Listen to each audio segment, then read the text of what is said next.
Every day is filled with choices. You're here because you're choosing to start with a win.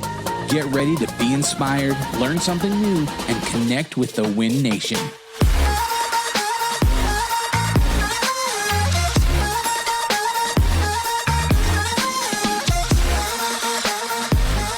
Coming to you from Denver, Colorado, Adam Contos, CEO of RE/MAX with Start with the Win. Looking across my screen here to producer Mark. How you doing, buddy? I'm doing fantabulous this afternoon, morning, or evening. Whatever it is when we're listening. That's here. right. Awesome. Hey, we've got a really fun guest today, Peter McGraw, Dr. Peter McGraw.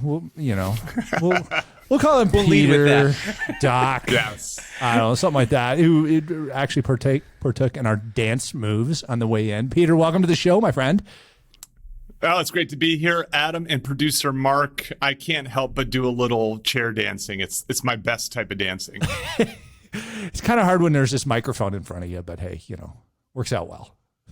So, Dr. Peter McGraw. Peter is a behavioral economist, professor, speaker, author, and humor researcher.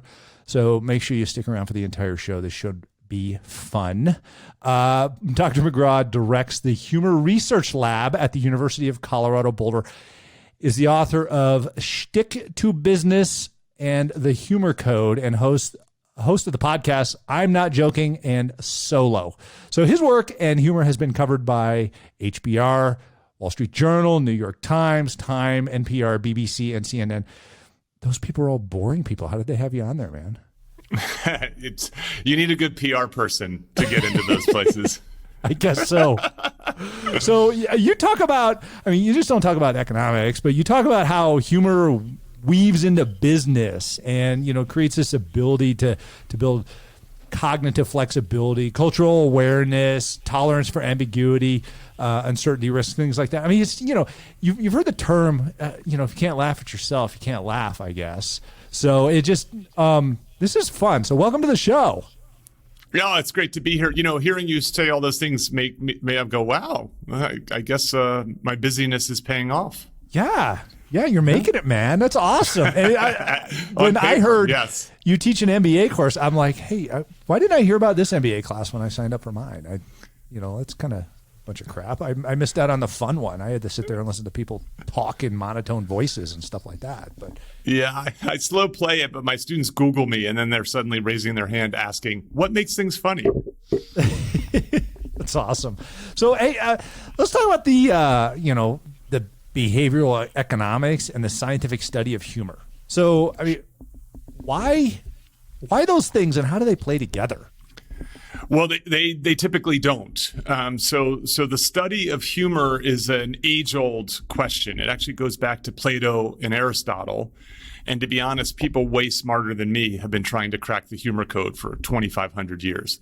Folks like Thomas Hobbes, Immanuel Kant, Sigmund Freud. But the advantage I have over these, largely philosophers and great minds comes out of the world of behavioral economics, and that is I can run experiments. And as you know, as someone who works with people in entrepreneurial ventures, they know the value of an experiment. They know the value of an A/B test. And so I basically have A/B tested my way into explaining what makes things funny. We have a theory of humor, which I'm sure we'll cover briefly, and we essentially pull these different levers, and we measure people, whether they laugh, whether they tell us something is funny, whether they tell us it's boring, or unfortunately at times something's offensive. Because as important as comedy is in the world, it also can be dangerous, right? It can be challenging to do. It's hard to be funny, 2 ways to fail, and sometimes we fail in a way that gets us in a lot of trouble. We've seen a lot more of that, lately. I don't know if it's everybody being locked up from COVID or politics or what. Why are we changing when it comes to that? Or are we not changing? We're just becoming more sensitive? Or, has that affected your studies at all? Or are you still seeing the same thing and everybody's just like paying attention to it now? What's your perspective on that? Yeah, so, it looks like a new phenomenon, but it actually goes back to the beginnings of comedy. The difference nowadays is the amplification, the fact that social media now allows someone to hear a joke that wasn't meant for them, and it allows them to complain loudly about a joke and band together.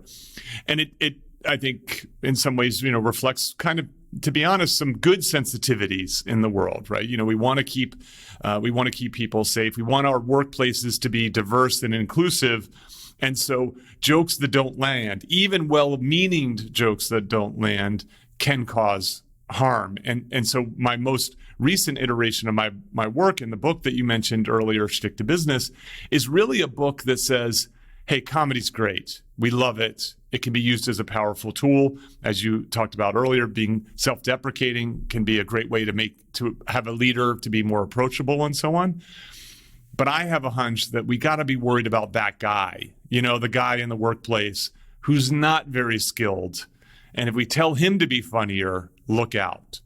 And so I have an alternative formula that everybody can use to benefit both their own professional and personal lives. Let's talk about what makes things funny. Let's answer the question that Aristotle and Plato puzzled over. And the quick answer to this is that we laugh at, we're amused by things that are wrong yet okay. Things that don't make sense yet make sense. Things that are threatening yet safe. And we call them benign violations. And it's a fancy term for basically you create a situation that's wrong yet okay.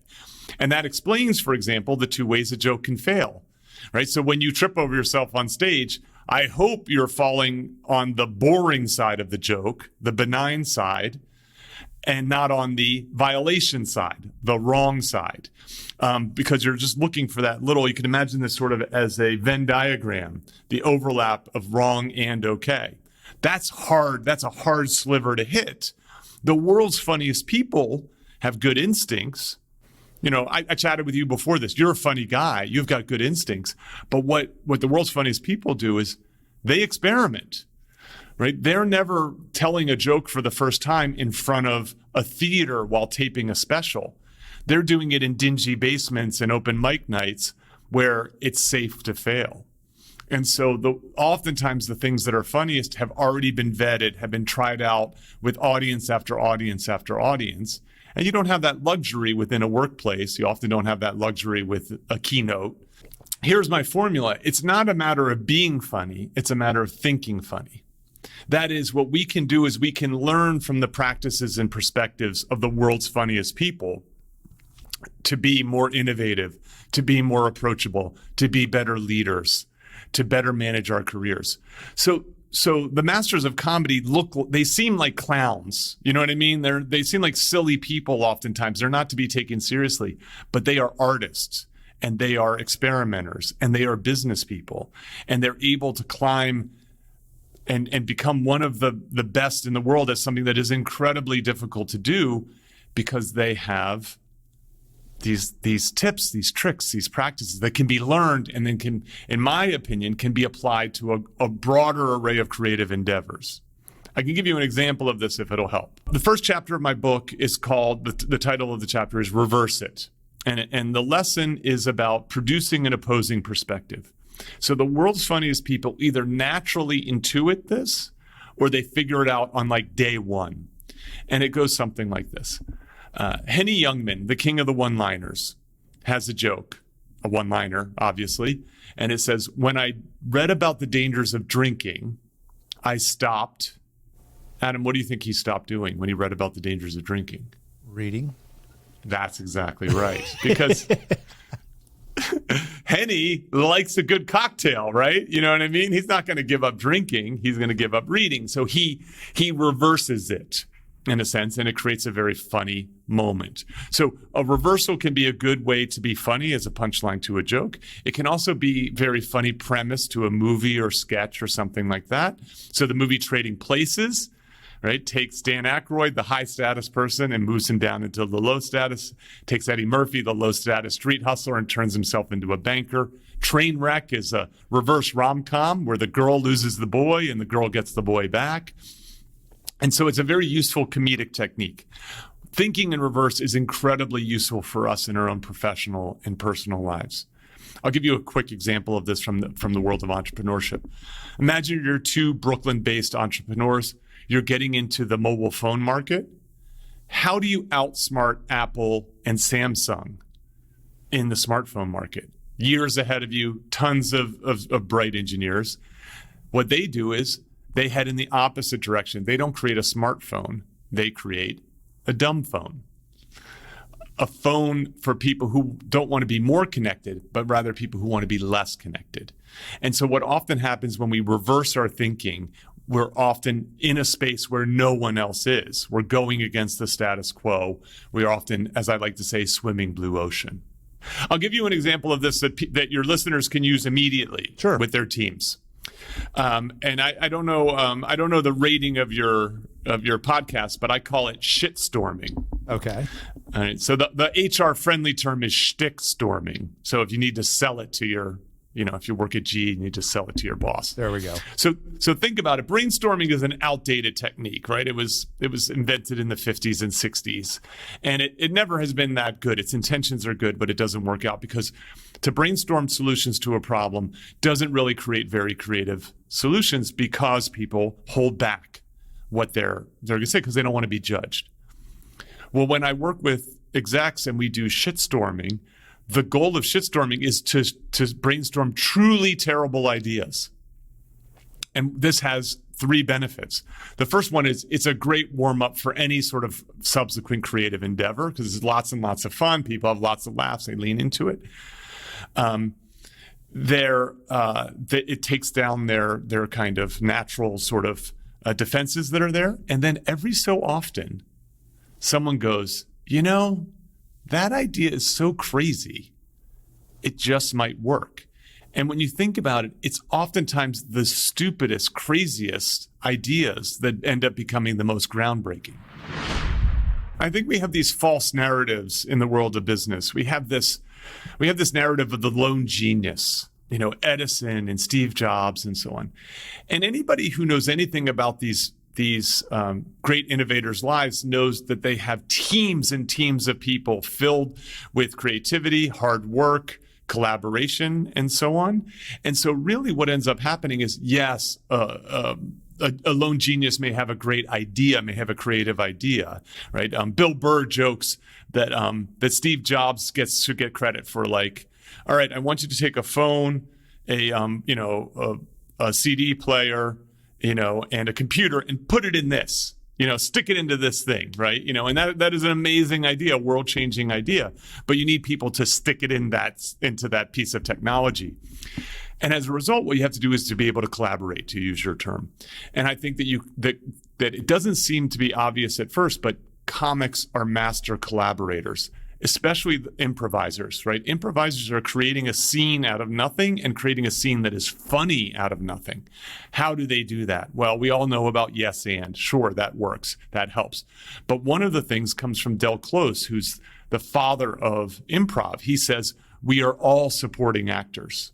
He wants everyone on the stage to be trying to make everyone else on the stage the star of the show. And one way that you do that is to be a great listener. And to be a great listener goes against our instincts as leaders, right? What we want to do oftentimes is go and be like, all right, this is how I think we should solve this problem. What do you think? And you're not going to, as the CEO of the company, the founder of the company, whatever your role is, going to get people to push back on you. What you want to say is, we have this problem. What do you think I should do?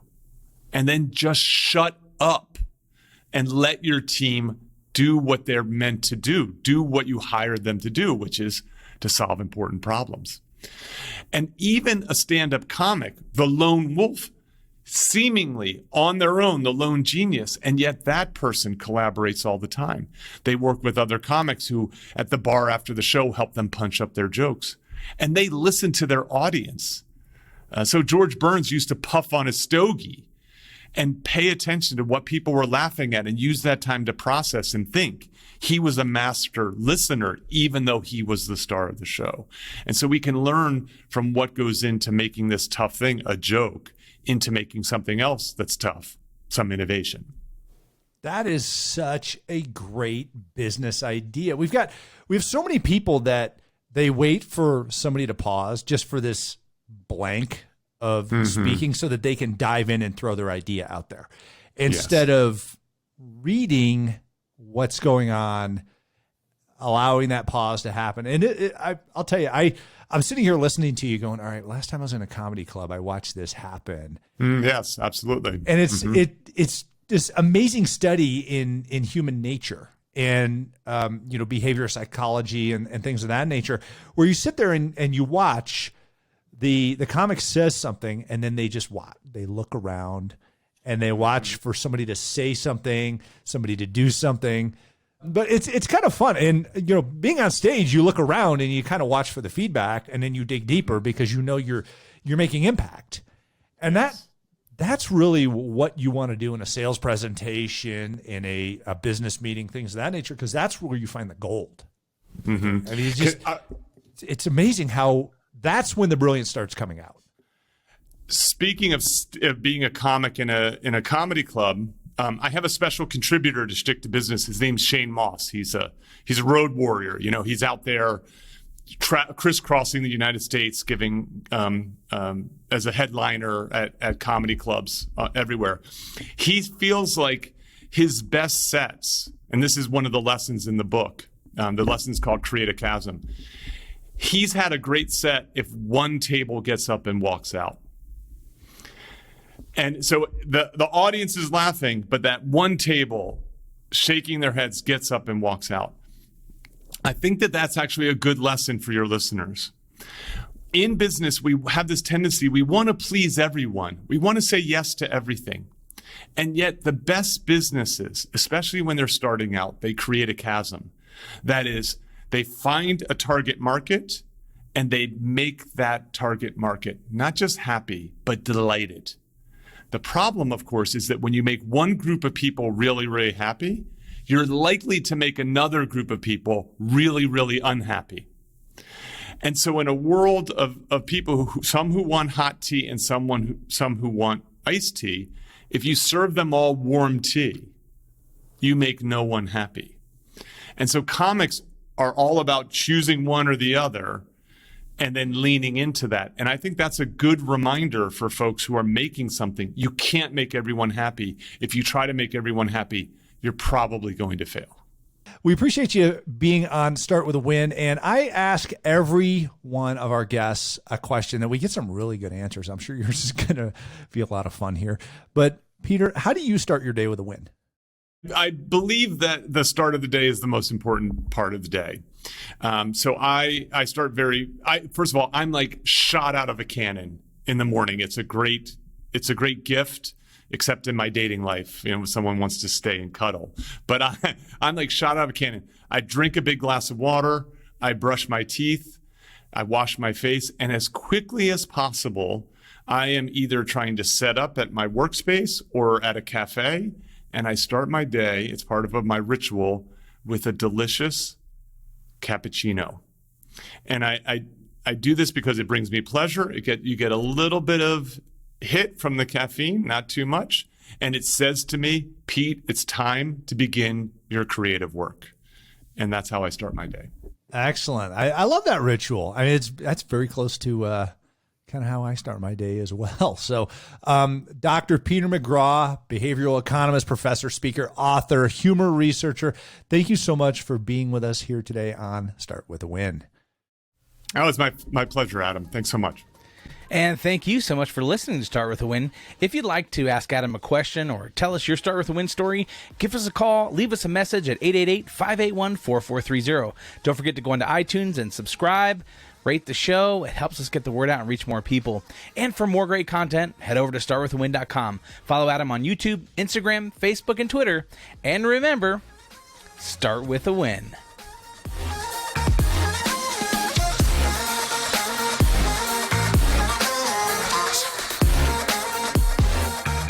Are we still on with our YouTubers?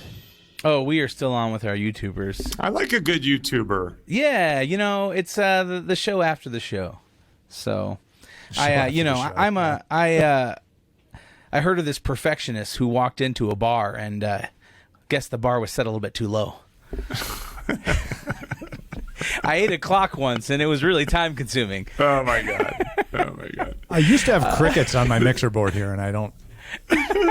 This is why I tell people to think funny at work, not be funny at work. Whoa! Zing! I have a question for you because we really didn't talk about this. How did you get involved into this? I mean, were you a stand-up comedian and then you're like, I better go to college, or like how'd that work out for you? I wish it was a good story like that. There is a lesson in it, though, I would say, and the lesson is to pay attention. So what happens is, if you're a professor, if you do research, and you're good at your job, good enough at least, and it helps to have a friend at another university, you'll get invited to that university to give a talk. Say, fly you in, you spend the day in a bunch of boring meetings.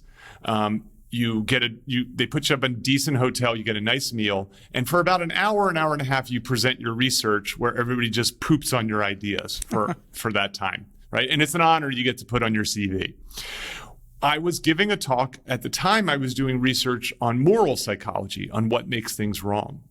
And I had a paper that I was writing about religious marketing, about how churches were using what Adam learned in his MBA to save souls. And they had this particular church. It was in Tampa, Florida. And things in Florida are always a little bit weird to begin with. Yeah. They had a winter retreat, and they wanted to recruit people to come to the winter retreat, right? More people, more souls saved. And they said, well, let's run a raffle. Show up at the winter retreat, and you get to win prizes. And I talked about this in the talk, and the grand prize was a yellow H2 Hummer SUV.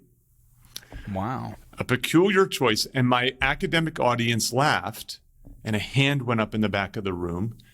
And this professor, she asked me the most important question of my life. She said, you're giving a talk about moral violations being upsetting, and yet we're laughing, we're expressing positive emotion. Why? And it was that puzzle that I could not answer. I did not have a solution to. I went back to Boulder and I said, this is worthy of study. And I could have very easily dismissed it, wrote it off and ignored it. And I decided to answer that question. And a dozen years later, my life is completely different. I have done stand-up. I have done improv. I created a live comedy game show. I've dabbled in the world of comedy, but let's be honest, I should probably stick to running experiments.